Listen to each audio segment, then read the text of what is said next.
Folks, welcome home. Yet another edition of Flash in the Pan. We're here today at Shakers in Milwaukee, Wisconsin, with a very good friend of the house. Paul Borquist is going to be here to assist in the luau that we're cooking for tomorrow night. Tomorrow night is Wednesday. It is the 24th of November, 2022. It is the day before Thanksgiving. Every year for Thanksgiving at Shakers, we focus on a different American cuisine for Thanksgiving. So it seems to me we've kind of got stuck in a rut with either East Coast things, low cuisine from the South, Creole, Cajun, things of that nature. And this time I wanted to get back to some of the island cuisine that we used to do, and this is Hawaiian. Traditional Hawaiian luau food. We're going to be doing some lau today, which is wrapped in banana leaves. We're going to do some lomi, which is kind of a Hawaiian version of a ceviche. And we'll talk about like pineapple rice and some macaroni things and things of that nature as well. Hope you enjoy it, and we're looking forward to your comments. If you have some, you know how to get a hold of us at shakersmilwaukee@gmail.com. In the meantime, here we are. Paul, welcome home. Good to have you, brother. Thanks, Bob. Good to be here. Been a while. We have Kass, our sous chef, here as well to assist us in the process today. And maybe I'll find my tongue at some point. So, Paul, what I want you to do is to cut the mahi in a couple of pieces. And we've got the skin on, and we had worked with this, prior to, because we've done this, and this is what the objective is, to look something like this. This is about a 6-ounce packet of the proteins inside of there. Now, this is the way the skin looks on the mahi. And as opposed to traditional scales, they have these rather elongated little, almost spear-like type things. And you don't want to get these in your mouth. You want them stuck in your uvula. That's a very unpleasant thing. So we're just going to bypass that whole thing. And maybe, Kass, you want to come over here and show them how to remove the skin a little bit and get underneath that.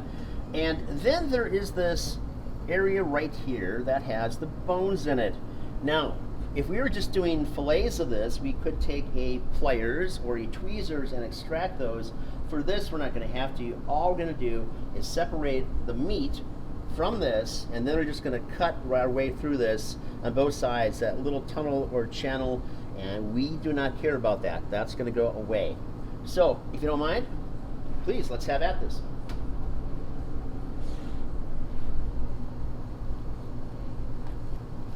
Now, there's a couple different ways to skin, just like anything else, right? And one of the really cool things, if you've got the right seafood, like a salmon, for example, you can put this on a rack over hot water, and then you can pour hot water on top of it on the skin side.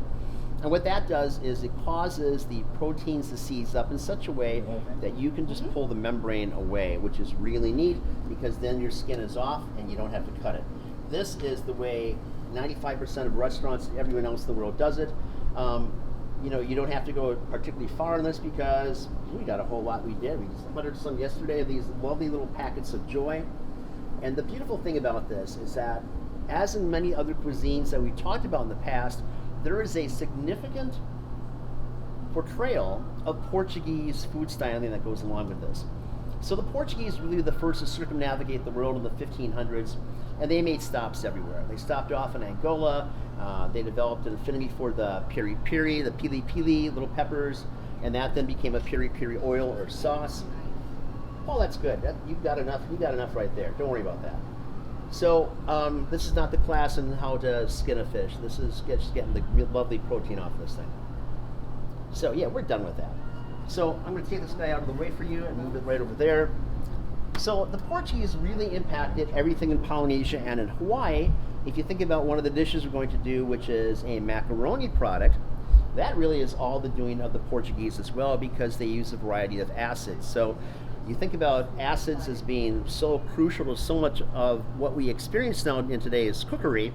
That was something that the Hawaiians were not using. And same thing with a lot of the kimchi that you'd find that would come out of either Korea, or even some variations that are kind of done in China.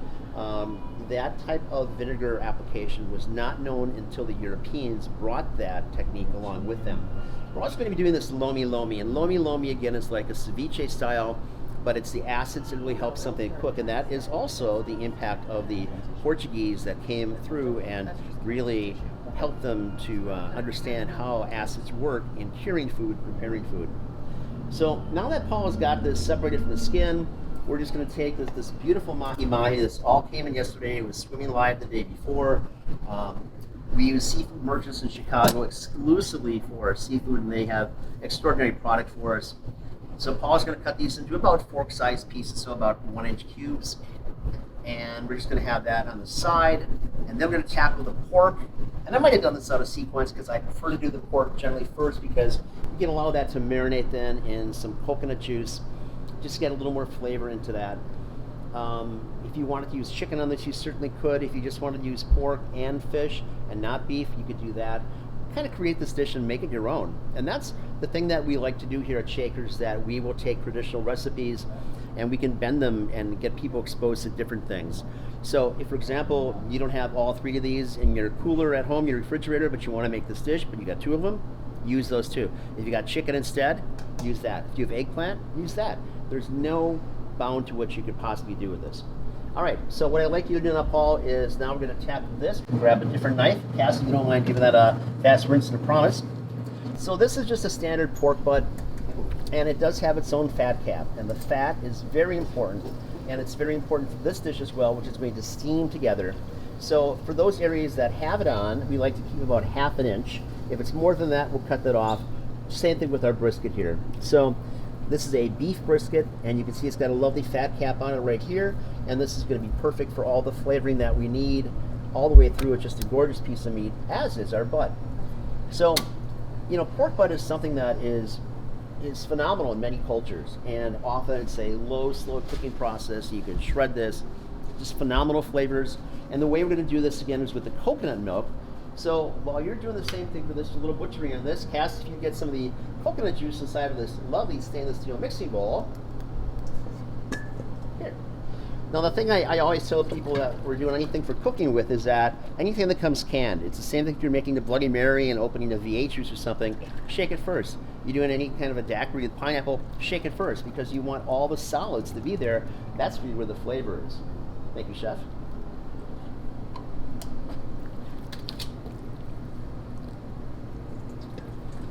So amongst many other things that Paul's incredibly proficient as, like, I don't know, a bass player, for example, he is also a hunter, and he hunts wild boar. He can hunt anything, I suppose, but he really enjoys hunting wild boar. And these are not small boars.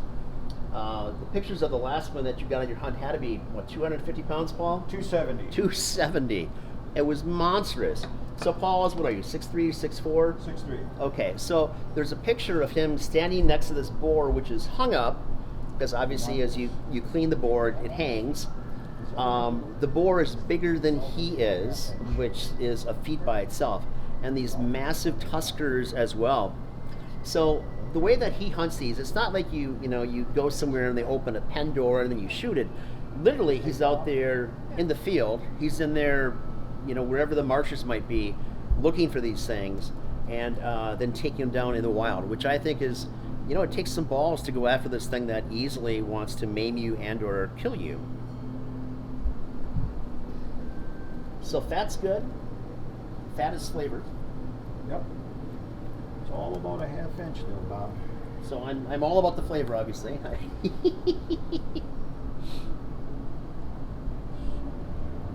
So we started doing Hawaiian food back in the 80s. I had a very good friend, and he and I were involved in a marketing business and a media company together. His name is Andy Kanakoa. Andy Kanakoa's family came from Sunset Beach, Hawaii, and as we expanded our cooking repertoire, at that point I was known for island cuisine, but Shakers mostly did Caribbean island cuisine. And Andy's like, brother, you gotta taste this, you gotta taste this. So he worked in the kitchen with me. He showed me many of his traditional family recipes, and one of those we're going to be doing for tomorrow as well is a Kalua pig. Now, for many, many years, we would dig a pit in the back, 6 feet down at Shakers. We're used to digging holes for things. And we would line that with river rocks and with banana leaves and with tea leaves and a variety of other things, then canvas, then bury this in dirt. Well, it's Milwaukee. It was 8 degrees here just the other day, so we're not digging a pit. We're going to be doing this in our ovens in a very low and slow cooking process, but everything will be wrapped with, again, these lovely tea leaves. And these are throughout the Pacific Rim, and for the sake of the camera, man, if you could have a little smell-o-vision here, they're extraordinary.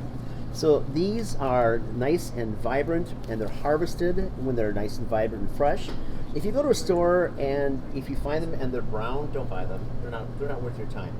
So these are just, man, do they smell good. They so Hawaiian TI, not TEA, tea leaves, pandan in the Philippines and in Cambodia, probably in Thailand as well, and they're marvelous products. But again, any equatorial areas have these.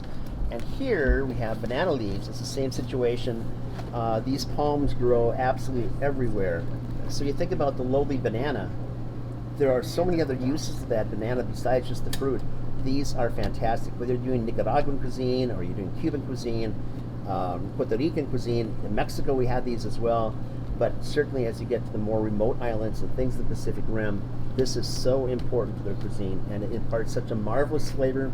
And you think about, you go to a state fair or something and you want like the food on a stick, something easy. Well, here's your packet of food, and you're getting all three of these things together, and the flavor profile is just going to be dynamic. And when you're here tomorrow, Brooke, you're really going to enjoy this as well, I'm sure. So anyway, we have a lot of fun with the food here. We have a variety of the right tiki kind of cocktails that go along with this. Michaela has designed some really nice things, so whether that's the Mai Tais or things of that nature, just brilliant things. And amongst other things at Shakers, we are known for some really cool seafood dishes, and yet we're also known for our pizzas. It sounds like a weird combination, but the pizzas are outside the box. And the pizzas that we're offering tomorrow are going to be wild boar and pineapple, fresh pineapple. And I know there are zealots there that say you can't have pineapple on a pizza. Balderdash. Have these things, try these things. They are so good. They are so good. So how are we doing there with our pork? We're doing very well. We're doing very well with our pork. So if we have our pork is ready with the coconut milk or coconut juice in this case,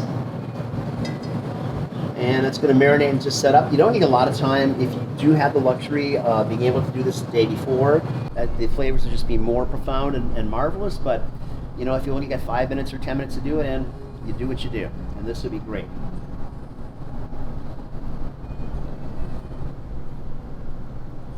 So as soon as Paul is done with the pork, we're going to have him start to work on the beef brisket.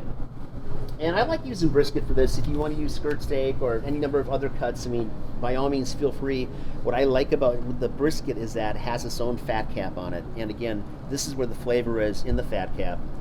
And sometimes you have to cut that down. It can be more than, this is probably about 1/4 of an inch. It might go up to 1/2 inch here. Sometimes you could find this massive part on there that could be, an inch thick. So, moderation is good as well. But I think you really have to have fat on here.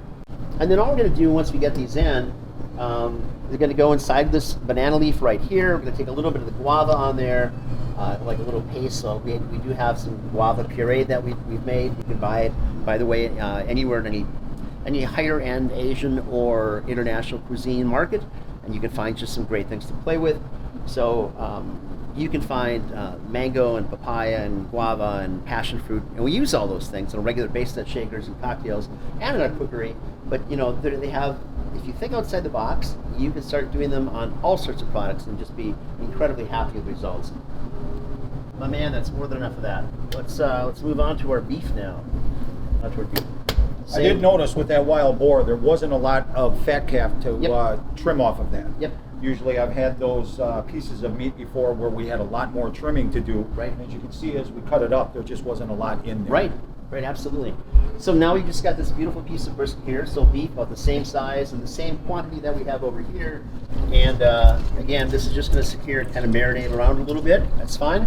So get this cut down, maybe about that much is all you need of that, Paul, and then we're going to start wrapping these things.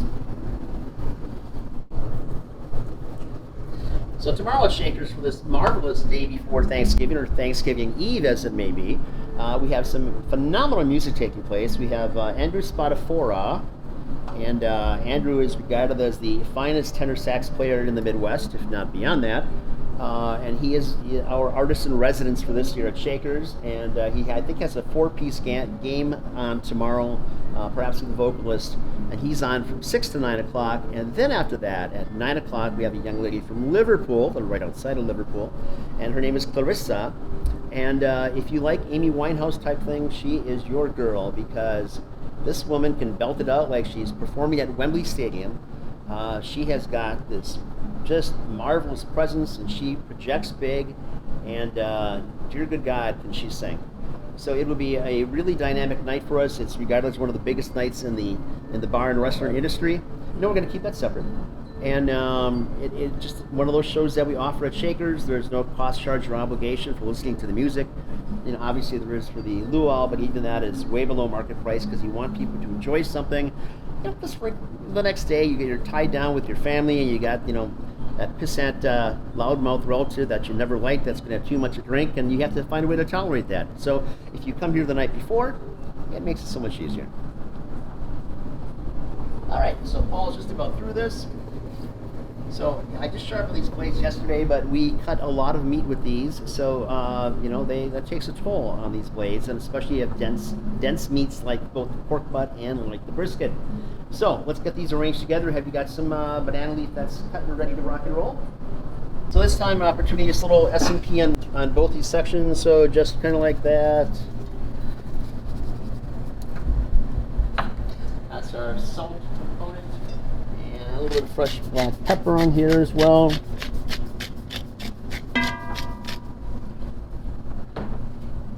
And as soon as Kass has got that ready, we're going to get this other groovy stuff on.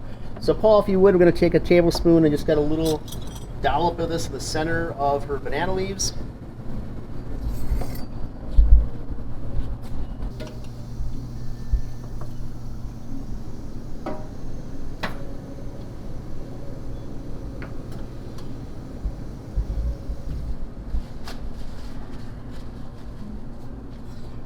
So this is really fun. You can do this at home. If you got kids, they can certainly help you with this. Once you start doing this thing, it goes really fast. And the big thing is that, I don't want people to get so caught up in the exact size on something or exact, what the cut might be. I just want you to have fun. So you got these three right now. We're going to take this like this. So these two kind of fork-sizey type things. I'm going to take just two of the fork type things right here. And where did our mahi go? How about right here? So then we've got those, and I'm just going to carry the same thought all the way through. So beef, pork, and the fish. It doesn't have to be mahi-mahi. We've used bluefish quite a bit. We've used a variety of things. Swordfish works very nicely. Barracuda from time to time works nicely. It depends on what you can get that's fresh, and that's the thing that I like. It's got to be fresh. So Kass, if you could wrap these up now and make the little packets like we did yesterday. We're then going to put them inside. We have some hot water that's steaming away right up there, and we are then going to steam them.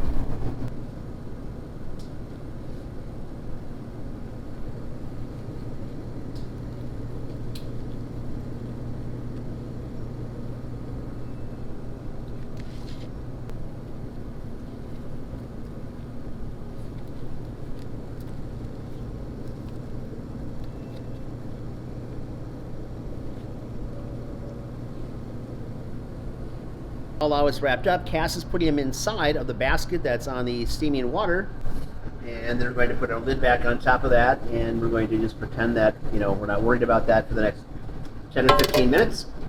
And the essential thing is that you want to get cooked up to temperature. When we're looking at probably about 165 to 175 degrees. You find the part that you want, so the texture is right for you. Now, at this point, we're going to strike this set, and we're going to make the lomi lomi.